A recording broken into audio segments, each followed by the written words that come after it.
Just still servicing this 901 00298665. So it's been pulled apart and back together. Everything's cleaned now, and we've seated the pads, and now we've done the regulation. And we're just checking it with the camera and the light. Everything is looking super good in my eyes. The camera's pretty good at picking up the light. So we might do a little adjustment on this E, and it's all super good.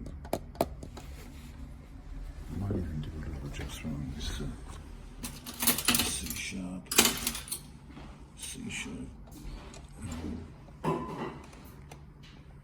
regulation to the B.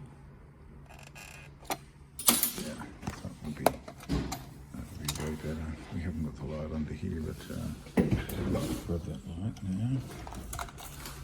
Get that in here. Let's see if we can hold that one. These there. There we go. Cool. B's shutting first, which is what we want. We're happy.